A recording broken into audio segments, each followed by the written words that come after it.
Hello, students.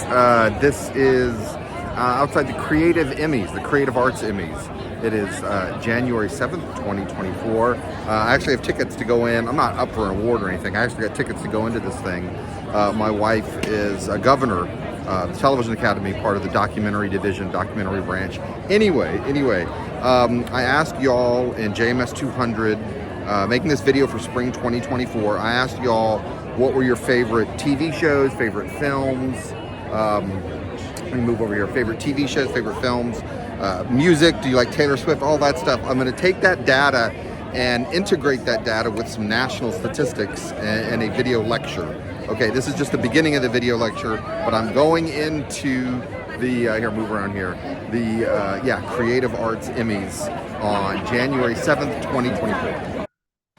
The first question I asked y'all was, are you planning to major in the School of Journalism and Media Studies? And just as I expected, about 25%, well, a little bit less than 25%, 23% to be exact, of y'all are JMS pre-majors. And I know you're a pre-major because this is a required course if you want to get into our program. And for some of y'all who are undecided, maybe I can change your mind.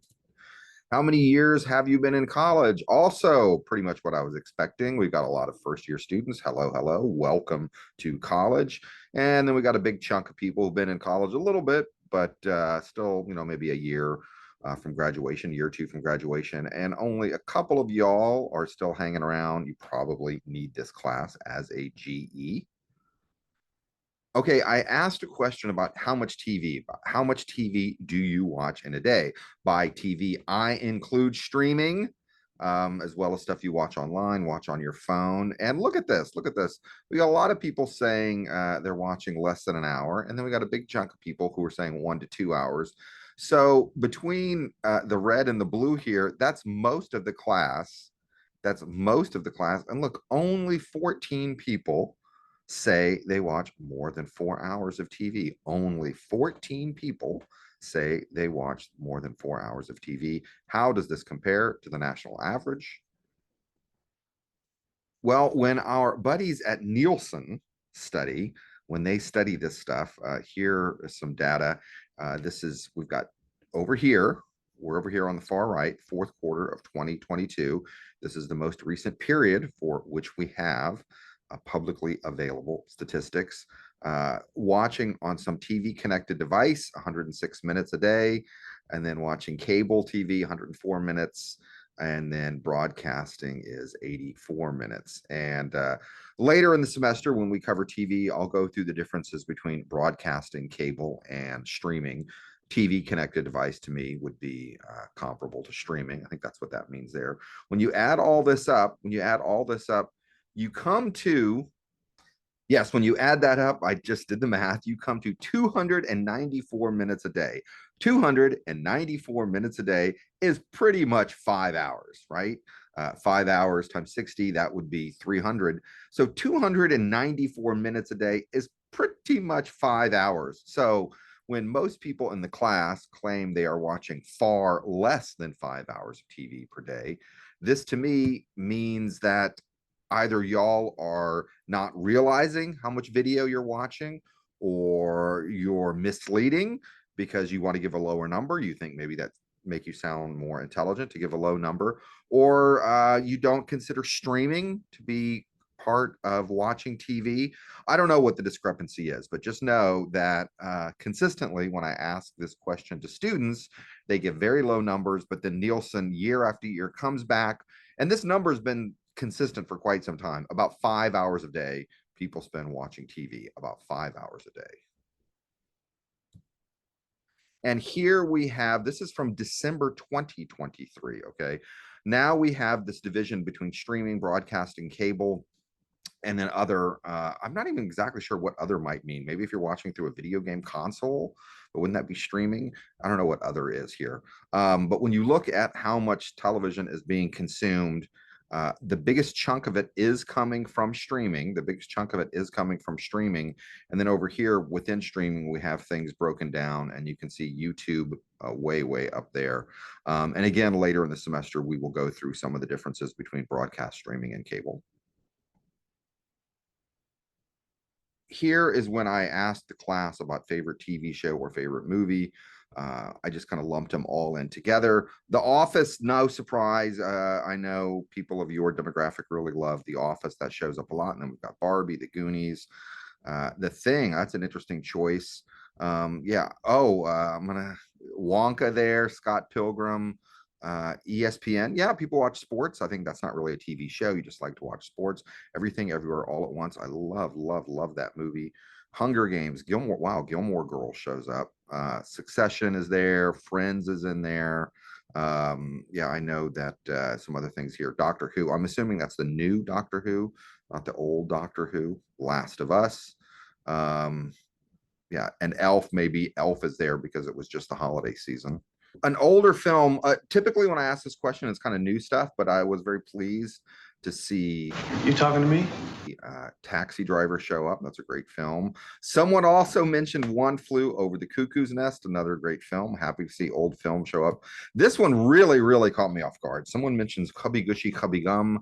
I have seen that movie, Bahata Chahe. And look, here we got Shah Rukh Khan, Amitabh Bachchan, and I think that's Hrithik Roshan right there. I'll mention Bollywood later. I love Bollywood movies. So I'm quite curious to know who was the one who put Cubby Gushy Cubby Gum. And I was very pleased to see Scott Pilgrim. I love Scott Pilgrim.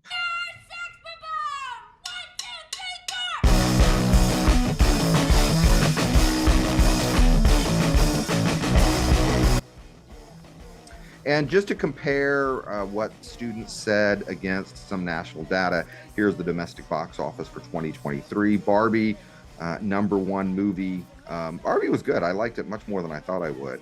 And I am recording this part of the video on the day that the Academy nominations were announced. And yeah, I think Margot Robbie and Greta Gerwig were both unfairly snubbed.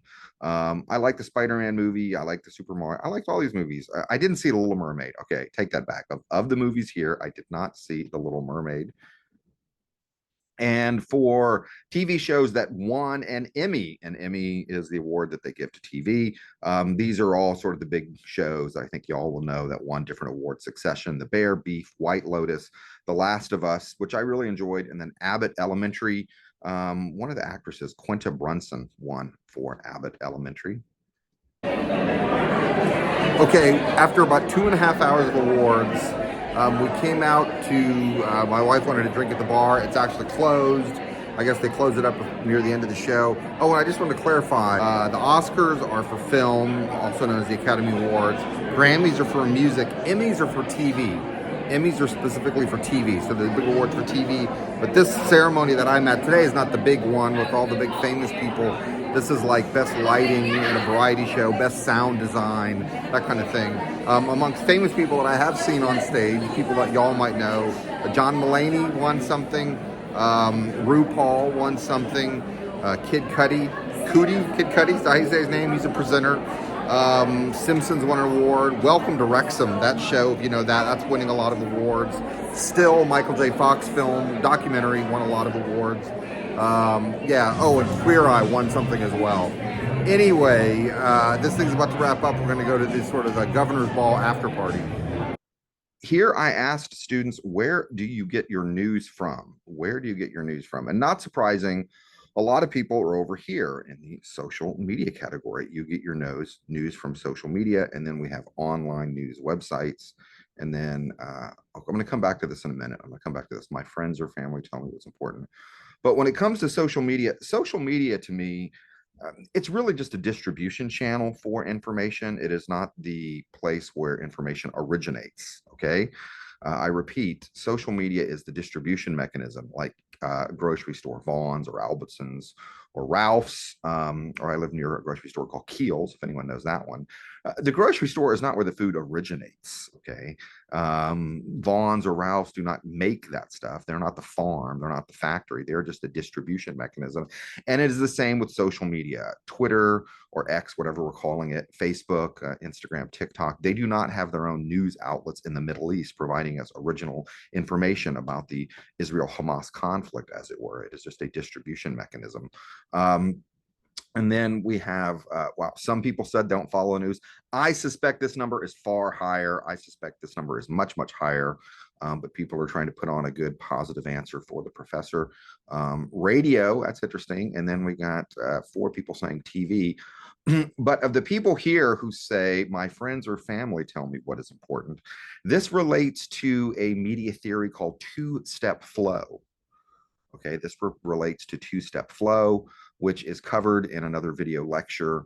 The idea here is that information goes to someone like maybe the head of your family, a teacher, a religious leader, someone you trust, and then that person then interprets and passes on the news to you and undoubtedly puts their own spin on it. But we call that the two-step flow theory of media influence. And when I asked people a related question about your favorite social media platform, TikTok, wow, TikTok is, yeah, I would say that's a pretty convincing win. 44% of people said TikTok, and then we got 38% of people saying Instagram. What else we got here? Twitter X, whatever we're calling it, Snapchat. Oh, LinkedIn. Wow. Hey, someone looking for a job there. Hey, I appreciate you being career oriented. And 10 people said they're not on social media. How does this relate to national data? Well, most people in the class say, for those people who are following news, get their news from social media. This is some results from October 2023 at Pew Center for Media Research. And digital devices are becoming the preferred platform for people getting their news. You can see here for the period under study, 2020 to 2023, digital devices had a little dip and then have now gone up to 58%.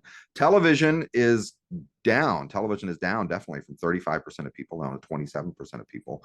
And just because you're getting your news from a digital device does not necessarily mean you are getting it from social media. But I think that is a pretty safe assumption. If you are looking at flipping through your phone while you're waiting in line at Starbucks, you're probably scrolling through an Instagram feed or something like that. That's where you're getting your news from.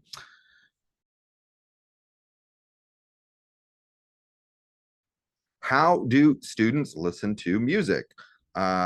Some streaming service or online, that's the vast bulk of people. I suspected that was the true. I like to listen to streaming radio stations as well, also getting into satellite radio, really. And then we have live performances. Yeah, live performances. I love live performances. I like to see shows at the Casbah. But you know, I don't always have the energy to deal with parking and the money and all that stuff to go out on a Saturday night to hear something. And then what do we have over here? Vinyl. Wow, I love, love, love vinyl. You probably already figured out by now that I love lots of old stuff. And yeah, we got 8 people picking vinyl. What over here? One person says radio, and then one person says some other physical format. Um, I'm curious as to what that might be, cassettes or CDs. I'm curious as to what that might be. And luckily, no one said, I hate music. I am no fun. Luckily, no one said that. Now, the music industry released this data to show where the revenue comes from for this particular industry. The bulk of it's from streaming, 84% of streaming. Online radio stations and streaming platforms do pay music licensing. We'll talk about that in the module about music. And then, of course, people also pay many times to access the streaming services. So the bulk of the money is there. Only 11% of the industry revenue comes from physical music sales, only 11%. I repeat. And within that 11%, vinyl has actually overtaken CDs, which is remarkable. You know, people had relegated vinyl to the dustbin of history, and then, you know, vinyl has a resurgence. I've even heard of people buying cassette tapes again, too. But again, the bulk of the money is coming from streaming and then sync. I think this refers to when films and TV shows and commercials license a song. I think that's what sync rights are referring to. So there's definitely money there, but most of the money is from streaming. Do the streaming services pay the artists and songwriters a fair amount? Do they pay them what could be a living wage? No, they don't. They really don't pay enough.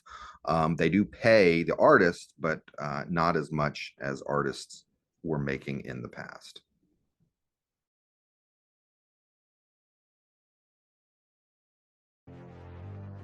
Okay, here is where I asked people to name their favorite style of music or favorite artist. You can see Noah Kahan, I think it is. I never heard of this person. I guess people like him. Taylor Swift, no surprise. The Beatles, Green Day, Nirvana. That's good. Red Hot Chili Peppers. Oh my God, I loathe them with a fiery passion. Red Hot Chili Peppers. Sorry if you love the Red Hot Chili Peppers. Um, BTS or K-pop, right? Got more K-pop. A lot of dance music in here. Mumford Sons, Lil Wayne. I like rap music. Bad Bunny, Tame Impala. Is that how he spells his name with the dollar signs? Joey Badass. Okay. Oh, John Lennon. Interesting choice there. Okay. Oh, 21 Savage. 21 Savage is there. Just heard of this person. Oh, wow, these are some classics here. Rolling Stones, Pink Floyd, Queen. Either you are an older non-traditional student or your parents have turned you onto that music. That's what I think. Okay, in terms of popular response, here's the Billboard Hot 100. This is for where we are right now, week of January 27th. I just grabbed this a couple minutes ago. Lovin' on Me. I don't get Jack Harlow. I don't get him at all. I don't understand the appeal at all. First Class, that's the song, but I don't think he even wrote that riff. Like some producer came up with that riff.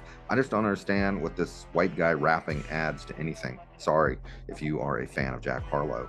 And then we got Taylor Swift again, Tate McRae, and then there we got 21 Savage as well. And now we have some year-end charts. This is from last year, 2023. All that stuff at the top stands for album sales, but also streaming. They found some algorithm and some calculation to add the streaming plays. I think TEA sounds for something like total equivalent album something. I don't know. It has to do with online. But they found a way to sort of calculate all this and come up with what was the top albums for 2023. And we got Morgan Wallen, Taylor Swift, SZA, I think that's how she says her name. Look at that. How is it that Taylor Swift and Morgan Wallen have 2 albums in the top? How is it that, I mean, they're okay, I guess. How is it they have 2? That doesn't seem fair.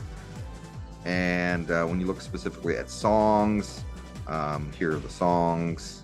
Again, we have on-demand video streams and audio streams, and also the song sales calculated together. And then look, here we go. When you look at vinyl, I mean, I'm not saying I don't like Taylor Swift. I'm just saying this surprises the heck out of me.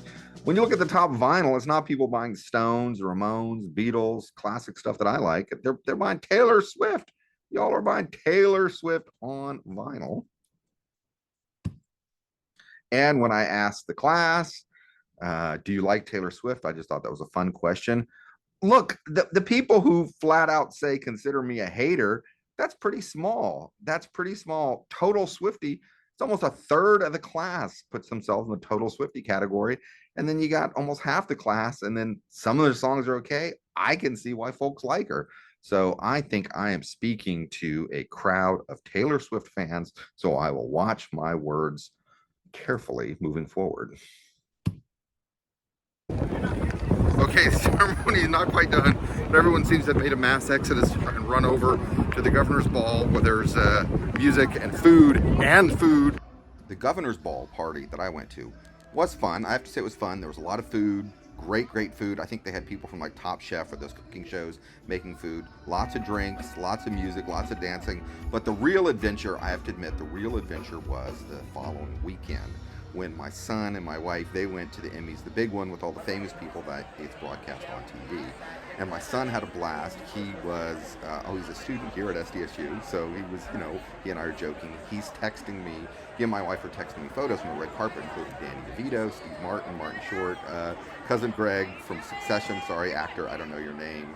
And then during the ceremony itself, I get a text saying, hey, when the people for Best Writing in a Variety Series stand up, look in the background, you'll see us. And I looked, and I got this photo, and there's my son. He made it into the Emmys. I laughed my ass off.